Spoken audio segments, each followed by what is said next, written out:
All my A's fans out there, it is your buddy Chris Rose from John Boy Media. Well, I know that A's fans are always looking for a home out there, right? So I would tune in to the Faithful Few podcasts out there. They're a part of the House Always Wins Media Network. And yeah, that's your one-stop shopping for all A's.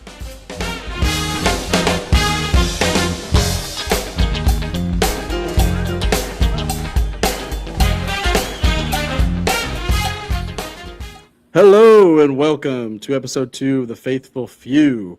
It is July 2nd, 2026. The A's are 41-46.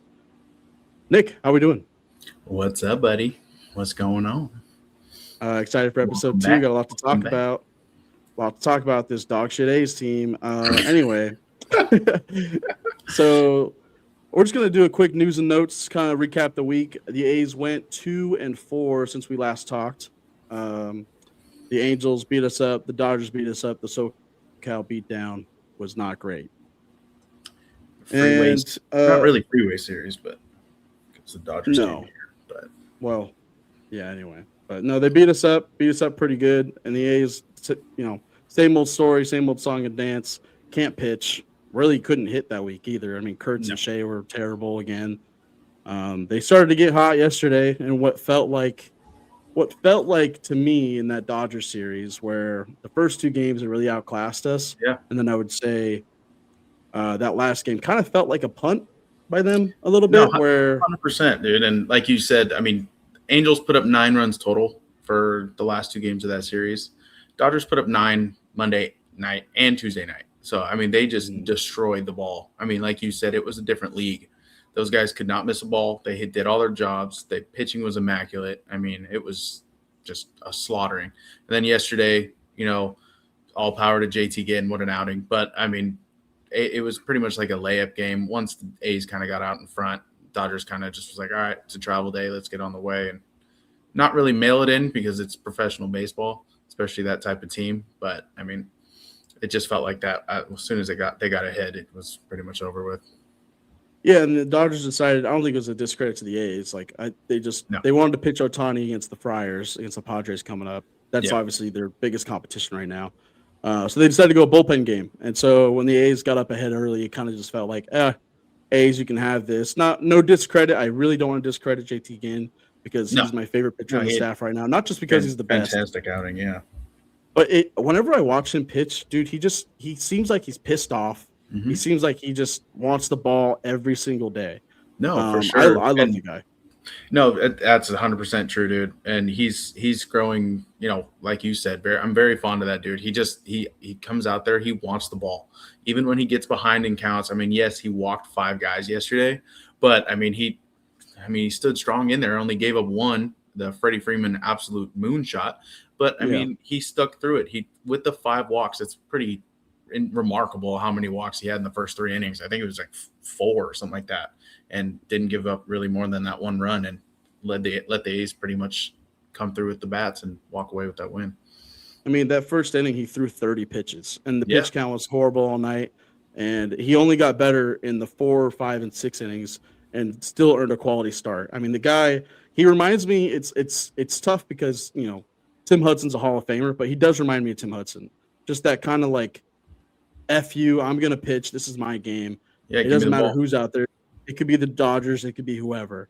I'm going to take care of business. We're going to win this game. And it's like the A's need that so desperately right now. Mm-hmm. They need a stopper. And he's becoming that. I really want to see him in Philadelphia become an all-star. I know Dallas talked about it last night. Yeah. Maybe an all-star would be really cool. That'd be crazy, yeah. And especially like you said, him getting kind of beat up by the Angels last couple times out too. It's just like big confidence builder coming out against the Dodgers and going 6 innings and 4 Ks, one run. So I mean, it's a great outing by JT, absolutely. And in and out of trouble all day. Yeah. Now, like you said, it's not really a mail it in game per se. It's professional sports, but I mean, it's awesome to see JT still come out there and shove the ball. And then another shout out, Luis Medina as well. I mean, coming in, inning in 2/3 after JT and pretty much shut down that roster. And he's got a lot of electric stuff. He does. When it works, it works. When it doesn't, it really doesn't. But it's good. It's good for that bullpen and Luis to kind of get on his feet as well. I'm all for anything this pitching staff can do to get some confidence at home because Mm-hmm. it feels all mental right now. Because when they go on the road, they're top 5 in ERA on the road, and they're quite literally, I think they're quite literally the worst at home. So if they could just figure out how to pitch at home and get over that mental block of, "Ooh, I can't make a mistake, and just let it go, man. Just pitch, you know." Severino's such a big key in that point exactly. I mean, I'm sure he's regretting every start he starts in Sacramento. You know what I mean? It's like he has no confidence coming out there. He's tripping over the mound half the time, sometimes on that clay. I mean, who knows? It's just, when he's away and he can feel that Major League Ballpark vibe and just shove that ball. He became that, that prime starter that when we got the reason we signed him. And that we're hoping for also, him, kind of shed a little light real quick on this Dodger series. I looked at the pricing real quick just for shits and giggles, dude, just on game time, just to see, because, I work in the Valley. I'm out in West Sac a couple days a week just driving through. But I looked, dude, it was like $115 for Wednesday night, 90 plus degrees for even the lawn. It was crazy. And yes, I get it. 80% of the fans there were Dodger fans. So be it. That's what happens when you win the World Series and you're a ridiculous team. But I'm like, dude, it's a fucking Wednesday night. Why is it $115? Fuck that. I'm going home watching this shit for free. People love a front runner. That's no surprise. People love a winner, and when the Dodgers are good, I think it's good for baseball because of all the viewership in LA and everything, obviously. But it is annoying because it's like, dude, there's not this many Dodger fans in Sacramento. There's just not. There hasn't been. You're telling me when Andre Ethier and Matt Kemp were playing here that they show up at the Oakland Coliseum? No, they wouldn't. So people love a front runner. It's not really a surprise. It's annoying for sure. And you price out people like you that just want to go to a game. Yeah. Also, you're paying what, $115 to sit in the lawn where I'm watching the game. The lawn's in the sun for 6 innings. That sounds horrible. Yeah, and it's July in West Sacramento, 90 plus degrees almost by noon, it feels like. So this isn't Oakland where this isn't Oakland where it's 72 is the high and it's a little hot, a little warm. I wouldn't even say hot. It's a little warm for the first couple dark innings. And that bay breeze starts, that bay fog and bay breeze comes over. You're bundled up by the 6th inning. That's for sure. I can't tell you how many times I went to a game, whether it was in San Francisco or in Oakland, more Oakland obviously, but I'd be taking Bart in, and we're coming from Brentwood where it's 95, and I'm like, oh, I don't need a jacket, it's too hot. And then 6th inning, my teeth are clattering in the 6th inning, and I'm going, cool. Why you're wearing shorts, BP, friggin' whoever's hitting tanks. You're like, cool, this can be great. You're in your jersey, and then 5th, 6th inning comes around. You're like, what do you mean it's 55 degrees right now? I'm freezing. And the A's are playing the Mariners on a Thursday night. 1,200 people. Why am I here? Yeah, why am I here? Anyway. Also, really quick, because I know we kind of postponed it just a day. Happy Bobby Bonilla Day. One day later. Thank you for all those. Right?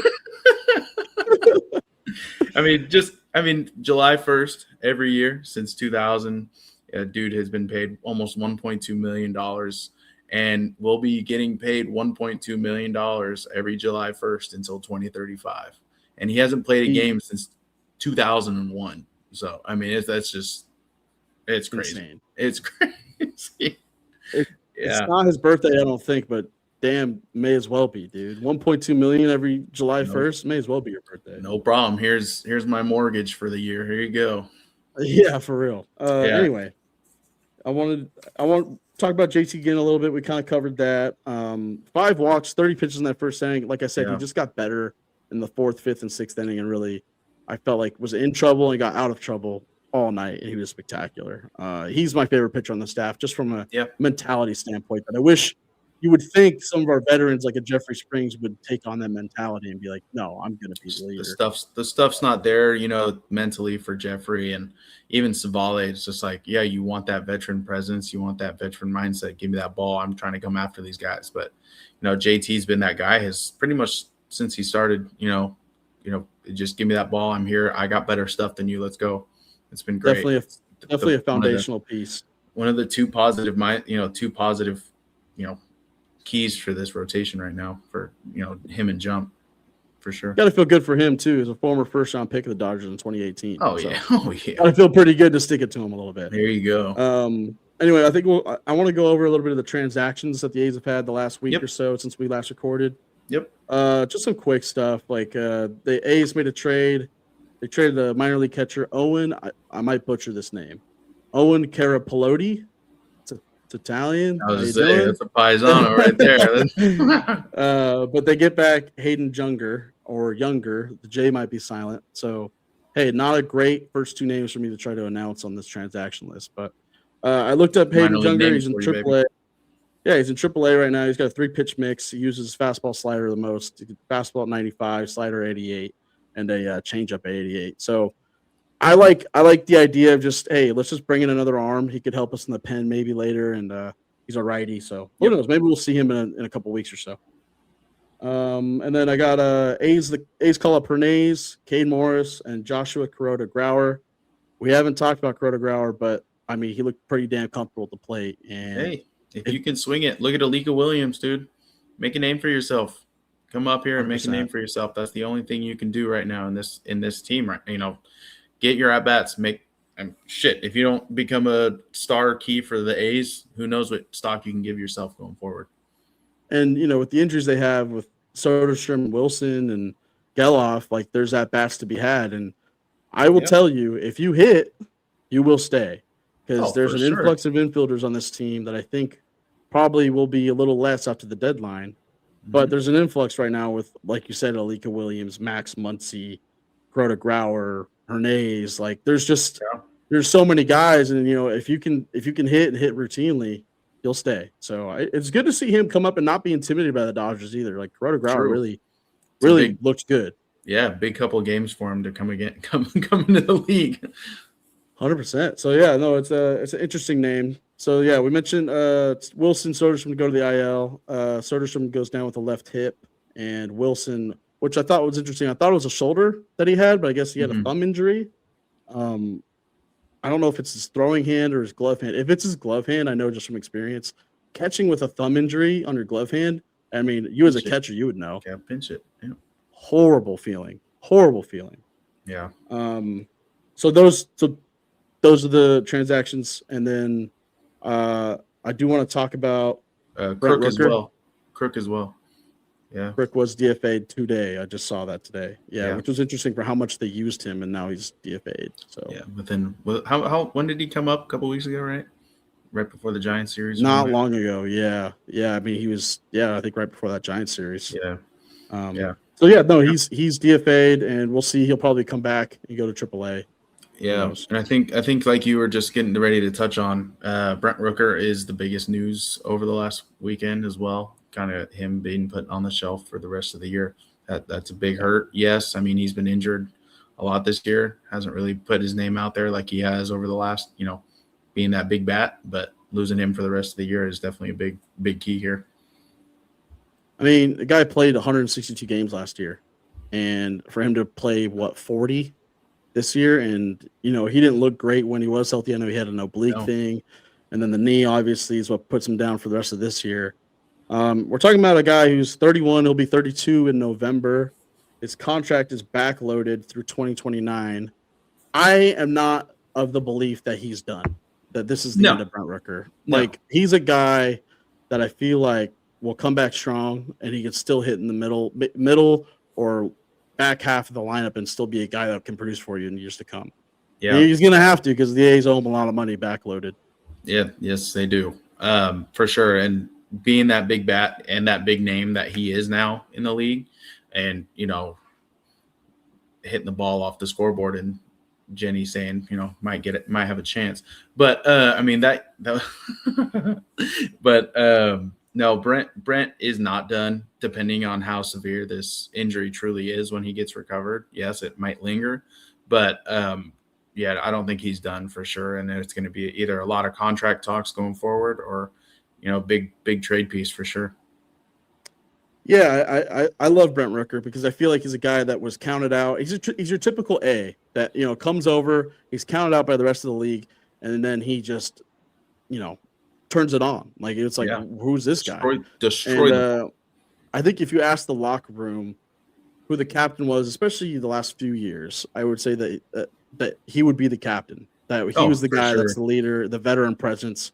You look at guys like the younger guys like Butler, Soderstrom, Kurtz, like they were all kind of just looking towards him, even Shea. Yeah. And I love the guy. Having that veteran presence in there, being able to not only coach the guys, outfield, which isn't crazy strong suit for him, but being able to have that mindset at the plate, watching Kurtzy, watching, Soderstrom, all those guys. I mean, he's still in the dugout yesterday. Like just, he's just talking to them, leading them, keeping their mindset up, watching all that stuff and just talking to them throughout it and going from there. That's such a big piece to have. And just any sport, hockey, baseball, basketball, having that veteran presence there to watch these new guys kind of come into their own, and having Brent there for that duration was helping out a lot. Yeah, and like I said, he'll be 32 in November, so there's still some tread on those tires. And I think he'll be a big piece of when this team does go to Vegas, and I think he'll be a name that will stick out. And they'll be like, okay, this is our guy that we can lean on, hopefully be a mainstay, and hopefully, makes a full, healthy recovery. And, is that guy going forward. So best wishes to Brent Rooker. Get back soon, get healthy. Get better, buddy. I want to see him in spring next March. So I'll be here in Mesa to see him. I would say he'd be hitting tanks out in Mesa to you. Yep, 100%. That's what I got for transactions. So I know the Marlins are coming to town. They are red hot in the month of June. They went red hot. And I'll be honest, I don't watch a lot of Marlins baseball. So how they're 20-6, kind of have no idea. But I know the A's need to get wins. And the A's historically in the month of July in the Billy Bean era this is like the best month of baseball. Turn it on now. Yeah. Hopefully it's right in time. They started July 1st with the win against the Dodgers, and hopefully they just get going and, hey, let's win at home. You're in West Sacramento. It's time to stop with we can't make a mistake at home. We can't pitch at home. No, go buckle down, be JT Ginn, and say, I'm going to walk 5 guys, but I'm still going to go 6 and give up 1. Yeah. So I'd like to see them put the beat on the Marlins a little bit. Usually 7 runs will win you a game. I mean, with the bullpen and pitching staff, usually 7 runs is accounted for on the other side as well. But, 7 runs in a major league game, you should be able to win that. Let's keep hitting the ball like we did yesterday and just keep pushing forward. Like you said, this can be a huge, huge month. Huge month. If they can get on track, being what the AL West is right now, you have no idea what's going to happen over the next couple months. The A's are 4th, in the AL West, but they're 3.5 back of the lead. Yeah. And I know that's been a big conversation with fan base being, it's a playoff run or whatsoever. But the reality is they're 41-46, and they're right in the thick of it somehow. So if they can get hot in the month of July, we could be talking about something totally different at the end of the month. And then with the deadline, maybe they turn from sellers to a little bit of buyers, maybe get some pitching help. I don't know what that looks like. Yeah. But who knows? Yeah, like you said, if they've been hot over in the Billy Bean era, you just truly don't know what's going to happen after, another 20+ games. That's a big portion of this year. So absolutely. They need a Marlins July. Oh, dude, you imagine this team after another of 20-6 month? That'd be insane. I'd be pretty happy about it. That's for sure. Just a little bit. Yeah, absolutely. So anyway, I think we both don't know a whole lot about the Marlins. So I'm excited to see what they look like and kind of, what it looks like going forward against them and just getting to know that team. I don't watch a whole lot of National League baseball. I think with baseball in general, that it's such a local sport. Local meaning you watch your favorite team, whether you're in the area or not. So when it's hard to watch. Like I watch Quick Pitch at the end of the night, but you're not watching every starter for the Marlins and, their bullpen guys or who's coming in high leverage spots. So it'll be interesting to see how they kind of operate, Yeah, no, it's interesting. And you definitely touched on it. Like you just see quick updates and like you said, watching Quick Pitch. You're like, oh, the Marlins played another home game and they walked off. Cause I feel like that's all I see with the Miami Marlins is them walking people off and having what feels like 100 home games. But truthfully, I could be completely wrong. I just think they're a young team that's put it together and, have some fun arms and fun bats right now. Yeah. And they got a horrible ballpark. I know that, but we're going to do something just on the ballpark. On the ballpark topic. We have no room to talk, dude. We're playing in a minor league ballpark, so I'm not going to be front, but we're going to do something a little fun with this podcast. I know we've been wanting to do some fun segments, and this was one that I want to do. And I'm not gonna try and reinvent the wheel here. Like, podcasts do Mount Rushmores or a top 5 or whatever it is. Like, Yeah. So we're gonna do a Mount Rushmore of ballparks. It's gonna be a draft style, snake style. And then we'll flip a coin, so you gets to go first. So for sure. All right, I'll flip a coin. Kobe, what's your choice? Tails never fails. Tails never fails. Hey Siri, flip a coin. Heads. I heard that one. So do you want to go first? You know what? Let me go second. I will go second. So you want the snake a little bit. So you want to go. I'll have the wraparound. Yeah. Okay. So I think that's a good choice because I think this is a deep draft per se, Yeah. and it'll be a lot more fun once we get some guests on to do this because like just 2 people, a draft isn't really a draft, But we wanted to do something fun this week anyway. Absolutely. And then like Kobe said, we'll also have some honorable mentions. We both made a pretty significant list throughout and this is all just our personal preference. Mount Rushmore could be current ballparks, former ballparks. Mostly, it's just whatever we came up with right now as our kind of favorites, and we'll put a graph on X and possibly on Instagram as well. Please vote, and then that'll kind of determine that'll determine the order for future drafts for sure. All right. Yeah. Kobe, so how this is gonna work? What you got in the 1-1? How this is gonna work? Yeah. I'm taking Fenway first, but I will say so with the 2 people that I get the first pick, I'm taking Fenway. So you get second, third, and then I get 4th, 5th. So snake style. So if you understand how drafts work, it's not just list. And we did this because I feel like if we did a Mount Rushmore where we just name our 4, like we could have the same list, and it's like, what's the fun in that? So we're gonna have a little bit of fun. But I'm taking Fenway 1-1. What do you think? Yeah, Fenway 1-1. That's pretty standard. It's kind of what I was expecting. 2-hole. I'm gonna do a Wrigley for sure.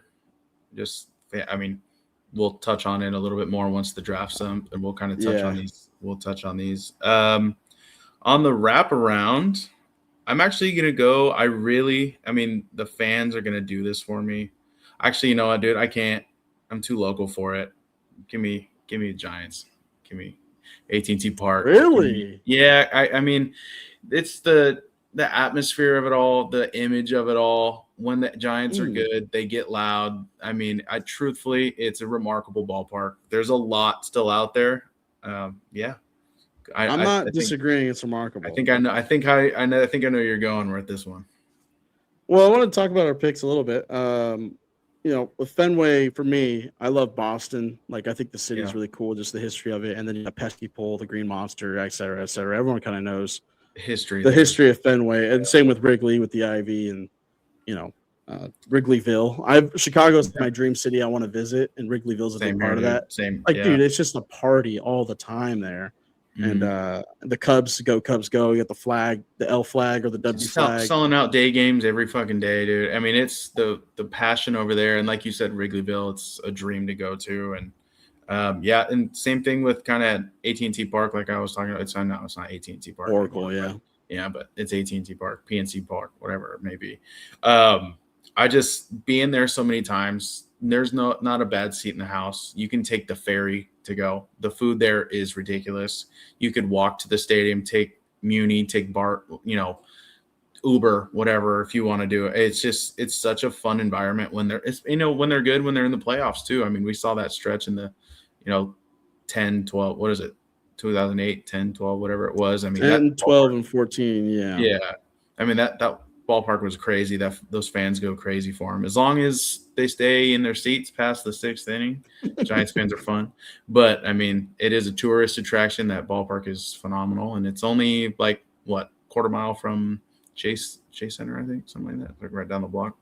Yeah, no, I'm not going to disagree. I think it's a great ballpark. I just it's an A's podcast, so I think the vote may go my way just based off this pick. To be honest, That's fine. We're looking at what you got in your 2-hole? 2-hole. So I get the wraparound too. So I get the 2 and 3. I'm gonna go with Petco.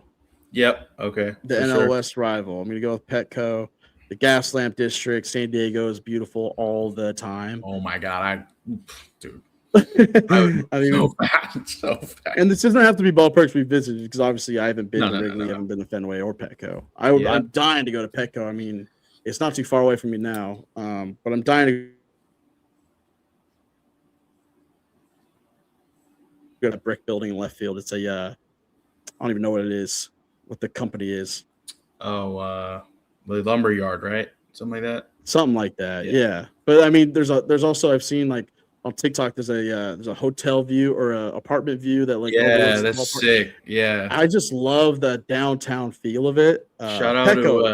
Quick shout out to Killdozer_TV. Great YouTuber, fantastic, never better. His gym is right in the back left field. He can watch the games from his gym. He posted no free shout outs. Dude, yeah, no free shout outs. I don't. Please go watch Killdozer_TV. He is fantastic. All right, I don't know who that is, but shout out. And then I think with my wraparound, my 3-hole. Don't do it.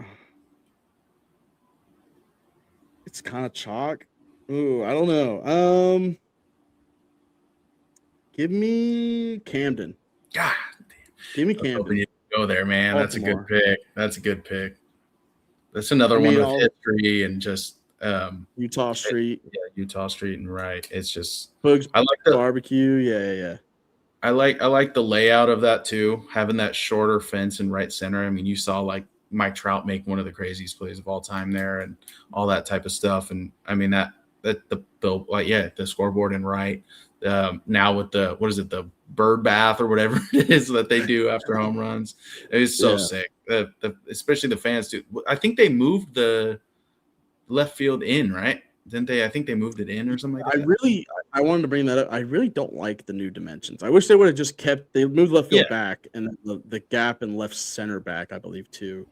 But I miss those old dimensions. That's what I'm used to. Yeah, growing up, watching them with the short left field wall. But I think they wanted to make it a little more challenging and kind of more of a pitcher's park. I think that place is always going to be a hitter's park. Yeah. Oh, dude, so sick, especially for lefties. Another one I like. Ooh, I got 2 here, so let me think about these ones. I'm gonna go PNC. That was PNC. The chalk one I was thinking. Yeah, I figured because I almost took Camden was my secondary for that as well with PNC. Another one. I mean, when the Buccos are hot, you got the bridge, you got the city view behind. I mean, that layout is so sweet. Another one with the scoreboard fence and right with the small, the little gap in between and hitting it into what is it, the Allegheny, right? Yeah. Right. I think so. It's so sick, and just the history in that ballpark as well. You see, the 21 foot high wall in right field for Roberto Clemente. That's awesome. I love it when ballparks kind of do that, where they make the dimensions based off their old players. Like so sick. Yeah. PNC is as good as it gets. I mean, you see that second level behind home plate view. And it's got the bridge in the back and the downtown Pittsburgh. It's hard to beat. You got the shrubbery in the field. Yeah, the shrubbery in center with the batter's eye, and and the bullpen, dude. The little iron triangle, whatever it is, in left center with that little gap with the bullpens. The short fence in left as well with the down the line, kind of like Angel Stadium. I mean, the dimensions that, like you said, it's if you take time to not just kind of mail in your dimensions and have some fun stuff about it, it's so much fun, dude. I'm hoping the A's do that a little bit with the new ballpark in Vegas for sure. Yeah, if they were to give kind of like that foul territory, not saying particular, but you know how like the Coliseum had so many little nooks and crannies, on-field freaking bullpen, stuff like that. Maybe too many. Yeah, sewer lines. Another one I'm hoping you don't take, so I'm gonna take a different one. Oh, this is a back and forth. Well, this is your last pick. Yeah, 4. You're right. This is your last pick, so you're gonna. You know what? I'm gonna take it, and I hope it depends on if you take it or not. Might be some honorable mentions, but I'm gonna go Citizens Bank, Philly. I really didn't even have that on my list, and that's a me issue. I really like Philly. Just the layout and the fans for Philly, the big Philly's bell. insane. I mean, it's It's so sweet. I mean, you see these guys, you see Schwarber hitting tanks into the second level. The fans are going nuts on any given day. Helps they're very, very, very good. But I mean, look back to the Ryan Howard days and all that stuff. I mean, some of the biggest crowd pops, are coming from Philly for sure. 100%. I mean, a lot of great arms coming through Philly, a lot of great bats. I mean, it's just so much fun there. I forget what year exactly. It's probably 2008, I think they won, or 2009. Yeah. But Roy Halladay throwing that no-hitter in the playoffs in Rest Philly. in peace, right? I think. Rest in peace, Roy Halladay. I saw, quick sidebar, I got to see Roy Halladay pitch on my birthday against Rich Harden in like 2000, probably around that time, 2008. Yeah, my parents surprised me with sweet tickets right behind home plate, and we saw. I think it was 2-1 in Scudero for the Blue Jays. Took the lead against us in like late innings, but it was a classic pitching matchup. Whatever, I might have to look up what year that was and that actual box, that box score. But seeing Roy Halladay pitch up close like that, that guy's a legend. So yeah, the Phillies at Citizens Bank, when that place is going, it's awesome. Oh, it's so cool, dude. I mean, you're watching. Say that about. Sorry, go ahead. No, that was pretty same thing. When you said you have, I forgot, you have two more, right? Or is it just? I got one more. One more. Okay. Last pick of the draft, but I wanted to say that about PNC too. Is like, like when that place goes, I remember Johnny Cueto dropping the ball on the mound. Dude, like Pittsburgh is such a great sports town, and if they just get going, and that place is on fire. To echo that, having all your sports teams wearing the same colors is incredible. So sick. Tired of the Penguins being good. Thankfully, they're kind of not all that great this year, but they made the playoffs. But yeah, no, it's cool watching. No, it's cool because you look at the crowd for a Steelers game and you got people wearing Pirates hats, or a Penguins game, something like that. It's pretty awesome. Shout out PPG Paints.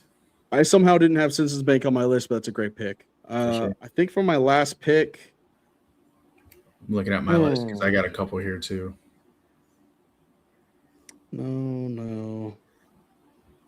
I'm gonna go St. Louis. That was the one I was on the fence with. I'm gonna go St. Louis. Yeah, having the arch there, having the middle center field where they're fighting over the balls and stuff like that is so the berm. Kind of like the old Arlington Stadium. You know what I mean? Like they're jumping over the fence to go get the home run balls. And no, that's such a great pick. I love Busch, dude. It's so much fun. I think it's what is it? Something landing and left or something like that. The Big Mac. Yeah. Big Mac. Yeah, Big Mac. Duh. Big Mac man. Yeah. Duh.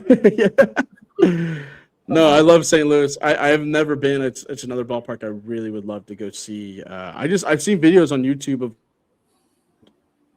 going, checking out like all the bars and restaurants and all the activities around the ballpark, and just it's like a village of awesome. Yeah, no, it looks so much fun, and having the arch, like I said, and just the layout of that place and the history and the crowds. I mean, watching them, we will see you tomorrow night, and that playoff run and stuff like that. Those crowds were insane.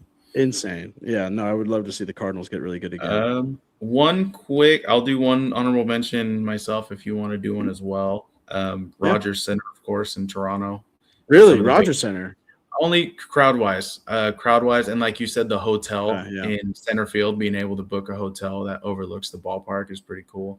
And cool. I don't really like, the bouncy service all that much, but watching Kevin Pillar and all those guys play outfield there was really, really cool. Their crowd noise and their fans for the whole country having that team there is they show up and show out. I mean, look at the All-Star voting. I mean, they show up and show out for their guys. Screwing over Nick Kurtz, that's for sure. That's for sure. Do you have any honorable mentions? I got a few. I don't know. The last two picks kind of surprised me. I just didn't have Philly or Toronto on my list, but from a crowd pop standpoint, I totally get it. Toronto, I think aesthetically is not my favorite. Just looking at it. I don't think it would be top 5 for me. For sure. Yeah. Or top 4, sorry. I got a couple. I got Coors Field, obviously, is a great one. Yeah. Big outfield, but I think with the trees and stuff and the rocks and the water out there and Watching Cargo hit balls into the third. Charlie Blackman, yeah. Yeah, anyway, all those guys. Yeah, I Coors actually Field. did have Coors on my thing. That's crazy. Interesting. I've been to Coors, been inside and bought merch, and never watched the game. I did that with Seattle. I was able to go see Seattle's ballpark, but I never got to see a game. Minute Maid, obviously. Yeah. Not for me. I think it's just the House of Horrors thing for me. Like those 2018-19 teams. I think it's just more of like the story of Minute Maid, having the train, having the short porch, having the the layout back when they had the flagpole and the hill in center, all that stuff. Of course, there's a lot of memories and the layout of that stuff. I really don't like for me, as far as ballparks go, I don't like a bandbox. I like it just maybe somewhere in between. I like a pitcher's park, but I like somewhere in between. But I call it a juice box because it's Minute Maid, but it's so small. Like, dude, you hit a fly ball to left and it's a homer. Yeah, it's like the Yankee short porch and right. It's like, what do you mean you're hitting the ball 200? What is it, like 295 or something like that? And at least Fenway with the green monster, the wall's so freaking big that you still gotta get it. You still gotta get that ball. You gotta get it up. Yeah. Other than that, I really didn't have too many others on my list. I have Comerica, Detroit. That's another huge outfield. I really like the big scoreboard in right center, having that tall wall over there. Nothing too crazy about it. The shrubbery in center and all that stuff. A newer ballpark I had was Atlanta. I think Atlanta's really cool. Yeah, that one's SunTrust or whatever. SunTrust Truist Park. Yeah. Yeah, I like that layout. Kind of one of the newer ones that actually stood out. Like you were mentioning earlier, Arlington is not the new ballpark is nothing really crazy. It kind of just looks like they shipped it in and good. Here you go. I'm not a huge fan of the new one. Same. Yeah, I'm not a big fan of the new Texas ballpark. I like the old Arlington ballpark, but I know there's 120 degrees outside, so you got to be inside. But I can read off the list. See what we had. Yeah, for sure. Go ahead. Yeah, Nick had the second pick. So he had Wrigley, Oracle, PNC, and Citizens Bank. I think it's a pretty good list. I had Fenway, Petco, Camden, and St. Louis. Yeah, I don't know. You got a really good list going right there, dude. I mean, it's our favorite, so like it's a good mix. Though I kind of wish I would have gotten PNC after Camden, but obviously you were taking that. That's a chalk. Yeah, that's all right. That's part of the draft. We'll put up the polls and see how people think or what they think of the ballpark list, and maybe get some input from them, and then we'll do a different topic next week or maybe another week, or bring on somebody else and have a bigger draft that way and more selection. So yeah, absolutely. And if you guys like it, obviously we're going to continue it. We're going to be doing some like food options, jersey options, minor league ballparks, minor league teams, minor league logo, like just everything. There's so much stuff that we can go back and forth on. So if you guys have any ideas, always let us know in the comments. 100%. Yeah. Anyway, I think that's going to do it. The A's have a big series against the Marlins coming up. They got to really take care of business in July here to get going, get back on track. So I think we'll talk next week or whenever we want to record next. I think we're going to try and do weekly. Yeah, absolutely. Try and do more if we want. Always work permitting. We got lives here. So, but we love doing the podcast. I think this is a good episode, and try and do more segments coming up next week and see how the A's are doing. Absolutely. Right. Real quick before we wrap, adult league softball. As fun as it is, boy, is it frustrating when you lose by one and your top of the order cannot score one run. When you got, oh my goodness, that's where I came from before we started today. So losing by one in adult league softball at Thursday night at 7:30 and ending at 9 p.m. I mean, hey, didn't do anything too crazy at the plate myself. Of course, I had an outfield assist. That's not entirely too surprising.